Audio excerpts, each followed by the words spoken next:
Hello guys, and welcome. We're making some beef casserole today. Proper hearty winter food, really. Good comfort food that you can just lounge on the sofa, eat like a soup with a spoon, and enjoy the telly. And there's not much else to do during lockdown. Yeah, we're firmly into lockdown now. Hopefully though, we will be open again soon. Things will be back to normal, as they can be. But until then, we can cook. Well, even after then, we will cook. But yeah, today, beef casserole with some pearl barley, some vegetables. Yeah, good, like I say, good comfort food. So we're going to use Shin beef today. Shin beef, obviously it comes from the shin of the cow. It's a hard working muscle. Obviously cows on their feet most of the day, so the muscle's working really hard. Because of that, it's a really tough meat, full of like gelatinous fibres and sinew and stuff. Don't let that put you off. That's tasty. The harder a muscle works, the more it has to be cooked. Slow and long. So this is going to take probably 4 hours in the oven. You can do it in a slow cooker. To be honest, I've never used a slow cooker in my life, so I don't really know what the settings are on there. You'll probably know better than me if you've got one. Yeah, so we're just going to use proper old-fashioned casserole pan that we can put in the oven and leave for hours. Until about half an hour before the end, we'll chuck in the pearl barley. Pearl barley is delicious. It's what sugar puffs are made of, but you don't really need anything else. No sort of unhealthy, what are they called? Dumplings. Pearl barley, it will absorb all the flavour. Is really nice, but it only needs sort of half an hour cooking, whereas the beef, like I say, 4 hours at least. The longer, the slower, the better. So we're going to start off by browning the meat. You can get it from your butcher if you go and see him today. If you can, well, anytime. Ask him for Shin beef. If they can dice it up for you, great. If not, normally comes sliced, but you can dice it up yourself at home with a sharp knife. So here we have the beef. So I've been to Saltburn Kings in Albury this morning. You can see he cut a lot of the sinew out, but you can still see there's quite a bit in there. But like I say, don't let that put you off. That's where all the flavour is, and the longer you cook it, the more it will melt down, dissolve, and all the sort of gelatin within this will help sort of thicken the sauce. So it's going to be good and tasty. We're going to put a bit of oil in the pan. Let that get hot.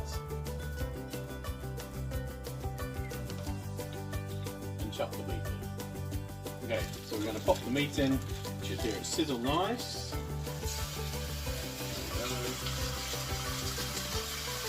Get rid of the rubbish. Pop that in.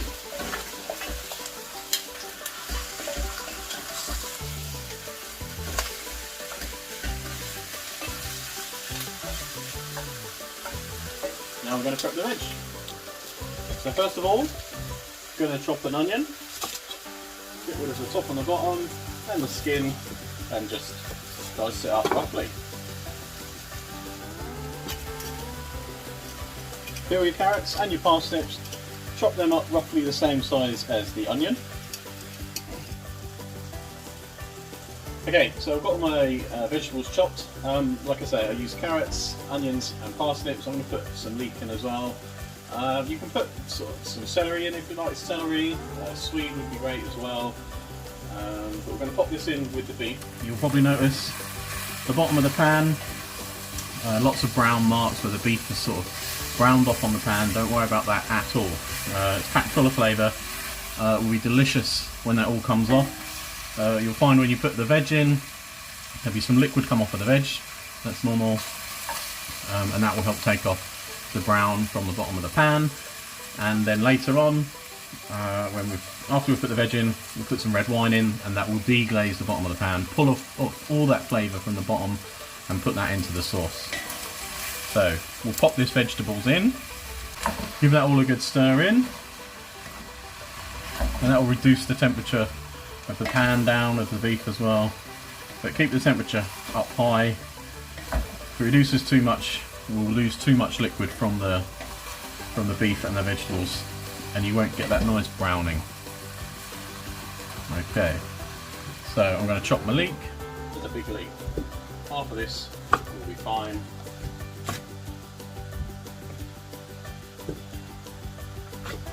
Some garlic, a couple of cloves of garlic, just roughly chopped in there. Okay, so you can pop in the leeks and the chopped garlic. Once that's all mixed in, a bit of seasoning, salt and pepper, and also got some fresh thyme. Again, if you got this in the garden, perfect. If not, you can get thyme plants at the supermarket or farm shop. Yeah, I'm going to chuck in the sprigs whole like that. You can pick off the leaves and put them in. I find it easier you put in the whole sticks. The leaves will come off naturally whilst it's cooking, and then once it's done, you can take the sticks out. You can just pick them out. Very easy to do. So once this has all been cooking down, meat's browned off, thyme's in, everything is in, then you can put some wine in. I mean, you don't have to use wine. You can just use some beef stock. We are going to use that as well. Into this pan, like I say, probably enough for 4 people. I'm going to put a large glass of wine. Yeah, a bit more.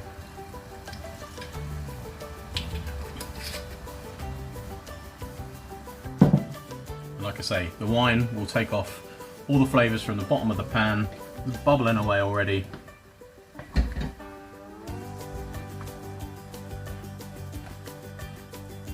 So next up, you want to top it up with some water,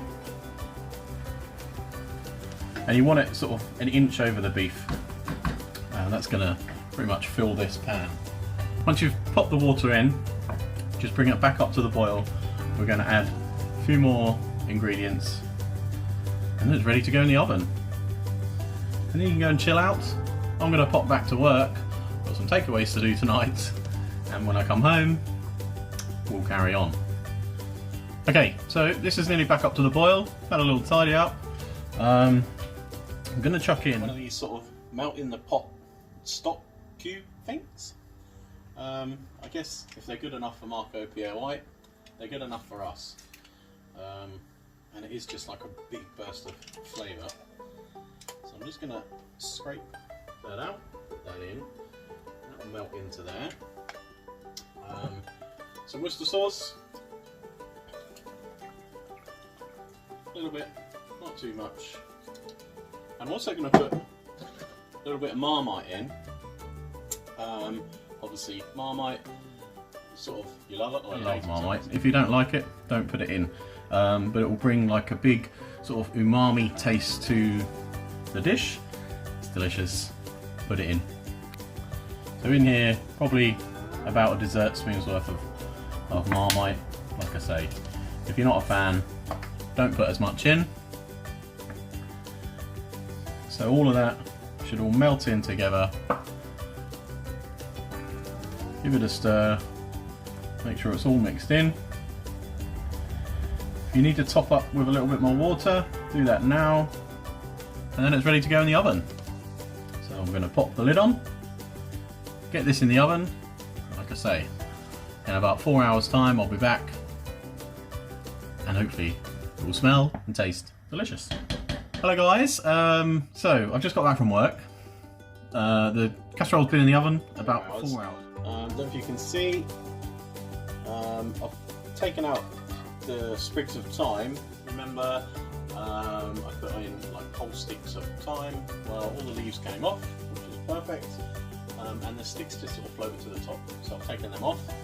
I've also put in some more water, and you're probably going to want to do the same yourself, because when we put the pearl barley in, it's just going to absorb a lot of liquid, which is fine. I mean, you can sort of adjust it at the end if you want to, but it's nice not to have to. But like I say, I've already put a little bit more water in here. I've got some pearl barley here, which you don't really need much. I'll just open up the packet.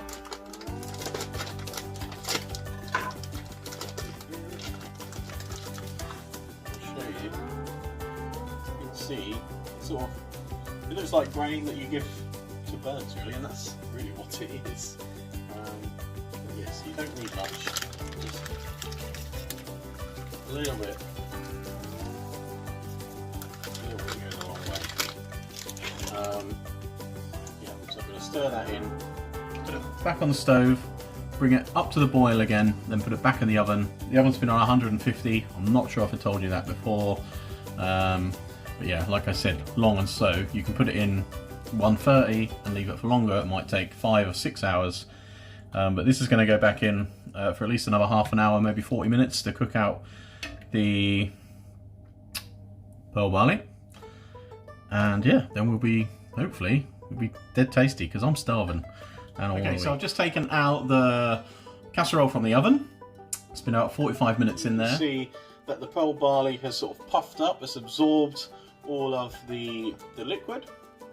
And if you want to just check it, if you're not sure if it's done or not, you just sort of take one piece, put it in your mouth. It should be a little bit chewy, but it should taste amazing. And the beef, hopefully, I can show you here, it's really hot, but it's just breaking away, it's dead tender. So yeah, and it's been in the oven close to 5 hours. But I'm going to plate this up. Again, I mean, it doesn't really need anything, just a bowl of this would be delicious, just with a spoon. I've got some root vegetable mash I'm going to have with mine, so you could have mash, anything you wanted really. But yeah, we'll plate it up and we'll go and eat. So I'm going to sit down, watch telly, eat this, sink in the sofa, enjoy yours. Send me pictures. People have been sending me pictures of stuff I've been making, which is great. Thank you very much and well done. I'm glad people are making the most of the videos and actually doing something, so that's great. But yeah, let me know what you're up to. Let me know what you're making. And if you've got any suggestions or anything you want me to make, I'll do my best. I'm pretty limited in my kitchen at home, I'll be honest. It's pretty small, but we'll see what we can do. Until next time, take care people, and I'll see you again.